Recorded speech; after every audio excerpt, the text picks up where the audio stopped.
Dan maka makan dan minumlah dan bersenang hatilah engkau wahai Maryam. Dan jika engkau bertemu dengan seseorang, katakanlah sesungguhnya saya telah berazam untuk berpuasa pada hari ini dan saya tidak akan berbicara dengan manusia pada hari ini. Lalu Maryam pun datang kepada kaumnya sambil menggendong bayinya. Kaumnya berkata, wahai Maryam, engkau datang kepada kami dengan membawa kalau bahasa kita itu pembawa apa istilahnya? Sial. Apa ya? Dengan membawa keburukan. Jadi kayak dianggap pembawa kesialan. Wahai saudari Harun, sesungguhnya ayahmu bukanlah seorang yang nista ataupun pendosa dan begitu juga dengan ibumu bukanlah perempuan yang hina. Lalu Maryam memberi isyarat, fa'asyarat ilaih, memberi isyarat dengan menunjuk ke arah bayinya. Lalu mereka berkata, bagaimana kami akan berbicara dengan seorang bayi yang masih digendong oleh ibunya? Maksudnya masih terlalu kecil. Ini adalah cuplikan adegan Maryam ketika baru pulang kampung. Jadi ceritanya di ayat sebelumnya, ketika kandungan Maryam semakin besar dan nggak bisa disembunyikan dari penglihatan manusia, Maryam pun pergi menjauh ke sebuah tempat yang tidak ada siapa-siapa. Hamalathu fantabadat bihi makanan qasiyya. Dia menjauh, mengucilkan diri ke tempat yang nggak dilihat oleh siapa-siapa sampai melahirkan. Jadi kurang lebih sekitar 3 bulan 4 bulan Maryam nggak ada di Al-Quds, nggak ada di di Masjidil Aqsa dan sekitarnya. Dia pergi mengasingkan dirinya supaya tidak ada yang menghujat Maryam karena ngelihat perutnya sudah semakin besar dan dia nggak punya suami. Setelah melahirkan, akhirnya Allah perintahkan Maryam untuk pulang. Setelah Allah ngasih makan, minum, dan kebahagiaan buat Maryam, fakuli washrobi wa qarri aina, dengan adegan korma yang menjatuhkan buah-buah rutop dan seterusnya, pulanglah Maryam. Nah, Maryam tahu ketika dia pulang dengan membawa bayi, dia pasti akan dihujat, dicela, dicaci maki, dibully oleh kaumnya. Lalu Allah memberi kepada Maryam bekal. Gimana cara ngadepin yang kayak gitu-gitu? Kata Allah, kalau kamu ketemu manusia, ketemu orang-orang, ketemu kaummu, bilang ke mereka, saya tidak berdebat hari ini. Saya nggak akan berdebat. Jadi dia tetap bisa ngomong. Tapi dia bilang, saya nggak akan berdebat. Saya nggak akan bicara dengan siapapun hari ini, karena saya sudah bernazar untuk diam. Bilang kayak gitu kepada kaummu. Maka fa'atat bihi qaumaha tahmiluh. Maka datanglah Maryam kepada Al-Quds, kepada kota Al-Quds dengan membawa bayinya yang digendong. Datang. Baru dari ujung kota kelihatan Maryam, muncullah orang-orang Bani Israel semuanya rame di pasar-pasar mereka, semuanya menghadang Maryam. Maryam tiba-tiba dihadang di gerbang kota Al-Quds. Nggak boleh masuk kota Al-Quds. Tadinya ada yang satu orang lihat, Maryam, langsung dia datang ke kota, dia umumkan ke semua orang, wahai Bani Israel, perempuan yang hina yang kita cari-cari sekarang sudah datang membawa bayi haramnya, membawa bayi selingkuhnya, membawa bayi hasil zinanya. Akhirnya orang-orang yang ada di Masjidil Aqsa, yang ada di rumah-rumah, yang ada di pasar, semuanya berkumpul di depan gerbang kota. Menghalang Maryam masuk. Kebayang nggak perasaan Maryam? Padahal dia itu lahir di situ, dia beribadah di situ, ayahnya orang situ, ulama pula, pamannya Nabi pula di situ, tapi dia sekarang dihadang oleh semua penduduk Al-Aqsa, penduduk Al-Quds, Bani Israel. Ketika Maryam mendekat, mereka mengatakan, ya Maryam, laqad ji'ti syai'an fariya. Ini bahasa Al-Quran. Kalau aslinya lebih tercela daripada ini, karena ini bahasa Al-Quran yang tinggi, Allah menggunakan bahasa simbolik saja. Yang terjadi, mereka mencela Maryam. Mereka bilang, Maryam kamu pembawa sial, Maryam kamu perempuan hina, Maryam kamu tukang zina, Maryam kamu selingkuh, Maryam kamu ternyata pelakor, segala macam. Kebayang nggak seorang perempuan yang mulia dituduh dengan kata-kata kayak gini? Sedih, pengen jawab, pengen bilang saya ini nggak pernah berbuat dosa, ini nih Allah yang ngasih kepada saya nggak punya suami dan saya diberikan anak yang suci dan segala macam. Nggak. Tanya kepada Zakaria kalau nggak percaya, saya punya buktinya segala macam. Nggak usah, diam aja. Maryam bisa ngomong kalau mau. Maryam by the way adalah perempuan secerdas Sayyidah Aisyah. Dia itu kayak Aisyah cerdasnya, kayak Khadijah bijaksananya, kayak Fatimah lembutnya, Kayak Asia, sabarnya. Maryam itu istimewa. Sampai sebagian ulama mengatakan Maryam satu-satunya nabi dari perempuan. Satu-satunya nabi dari golongan perempuan. Sebagian kecil ulama ada yang menyebutkan demikian. Sehingga mereka menyebut Maryam alaihassalam. Saking Maryam ini keren banget, istimewa banget. Tapi jumhur ulama sejarah mengatakan Maryam bukan nabi, tapi dia perempuan soleha, orang soleh, bahkan satu dari 4 perempuan sempurna di muka bumi. Dan tidak ada yang kelima. Cuman ada 4. Kamula minar rijali katsir, kata Nabi. Laki-laki yang sempurna itu banyak, yaitu para rasul dan para nabi.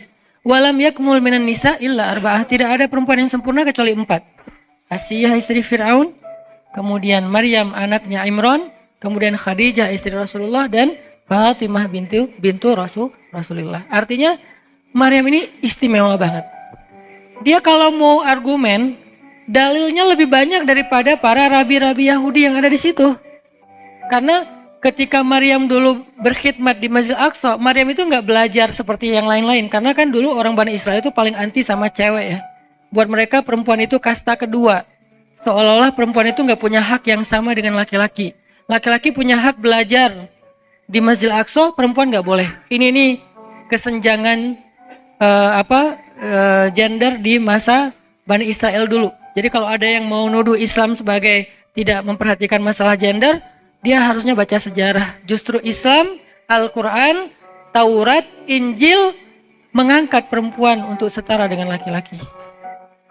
Awalnya perempuan itu hina di masyarakat Bani Israel, dianggap pembawa sial. Sampai masyarakat jahiliyah sebelum Islam datang, apa yang terjadi dengan bayi perempuan? Dibenamkan dalam pasir hidup-hidup, dibunuh, dilempar dari bukit supaya mati langsung seketika. Kenapa? Termasuk Umar pernah membunuh bayi perempuan. Umar radhiyallahu an. Kenapa dia sedih banget? Karena dia ingat masa lalu ketika dia pernah membunuh bayi perempuan. Kenapa mereka membunuh bayi perempuan? Karena dianggap perempuan ini membawa sial. Tapi datang Islam mengubah tradisi itu. Mengubah persepsi publik. Yang tadinya perempuan dianggap hina, dalam Islam dikatakan surga ada di bawah telapak kaki ibu. Muncul harga diri perempuan naik. Apalagi sebaik-baik kalian, yang paling baik untuk istrinya, dan aku yang paling baik untuk istriku di antara kalian. Muncul lagi hadis, kalau seandainya laki-laki mau bersabar terhadap istrinya, maka harusnya dia bersabar 70 kali sehari kalau dia disakiti oleh istrinya. Yang ke-71 baru dia boleh marah. 70 belum boleh marah.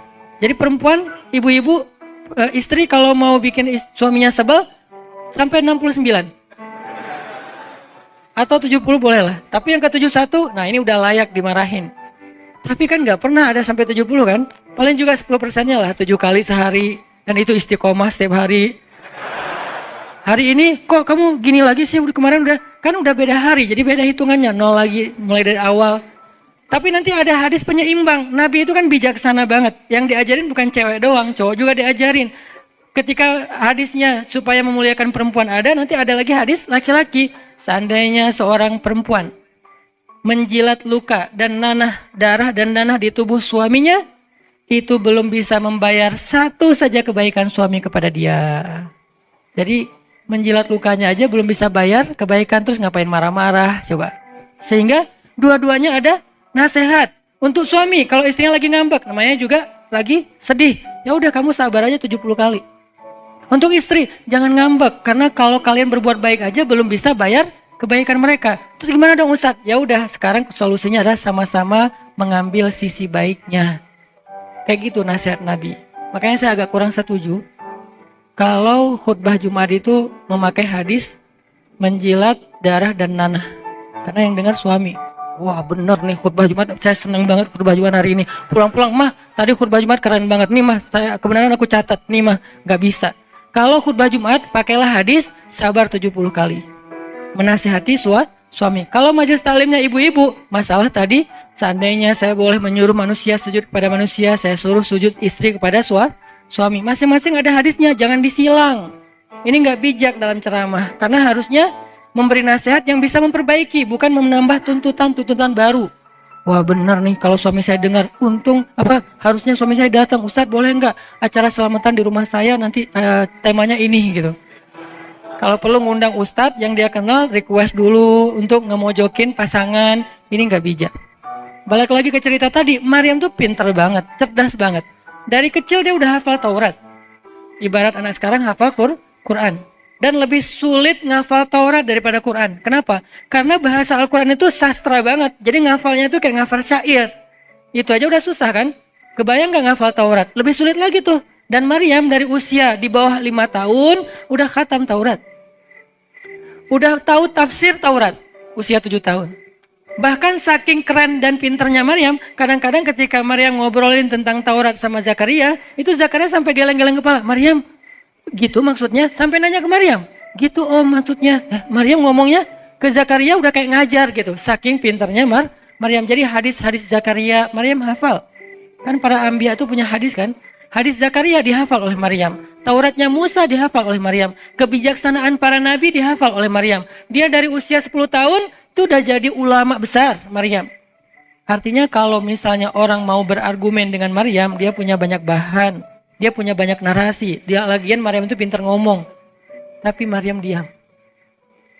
Jadi kalau kita ngerasa pintar ngomong, pintar komen, pintar apa, tetap aja kita punya alasan harusnya kita diam. Karena Maryam yang lebih daripada kita ternyata juga diam. Akhirnya Maryam diam. Dikatakan ya ukhta Harun. Diingatkan lagi dengan kemuliaan keluarga Imran. Ya ukhta Harun, ma'akana abuki imra'asau, wa ma'akanat ummuki baghiyya. Ayah kamu itu Imran loh Maryam, kamu nggak malu punya bayi di luar pernikahan sementara keluarga kalian itu keluarga baik-baik. Apa kamu tega menyakiti ayahmu, mencoreng nama besar dan nama baik keluarga besarmu? Dan seterusnya. Maryam makin luar biasa, panas banget, sedih banget. Dan Maryam itu yang lebih berat lagi teman-teman. Mungkin kalau kita digituin agak kebal ya, terutama cowok lah. Cowok kalau digituin agak kebal karena emang kurang berperasaan sih kalau cowok ya. Coba lihat dari angle cewek. Cewek itu lebih peka loh dari kita. Kita mah mungkin lebih mudah lah diam. Diomelin, diam aja. Karena kita kan orangnya agak santuy gitu kan. Kalau cewek itu nggak bisa gitu. Makanya lihat angle ini dari angle cewek. Kalau tadi Zakaria, sekarang Maryam. Dan Maryam lebih peka daripada semua cewek yang ada di muka bumi. Lebih perasa lagi daripada perempuan yang ada di muka bumi. Sangat-sangat pemalu. Saking pemalunya, ketemu cowok keren, ta'awuz coba. Cewek itu perasaannya lebih dalam daripada kita. Jadi kalau misalnya cewek-cewek, Maryam tuh nggak punya, ketemu cowok keren aja dia ta'awuz. Siapa cowok keren yang ditemui Maryam? Jibril. Gabriel loh yang ditemuin. Dan waktu itu Jibril menjelma. Apa? Fatamassala laha basyaron sawiyya. Jibril menjelma sebagai basyaron sawiyya. Allah yang ngomong tuh, cowok keren.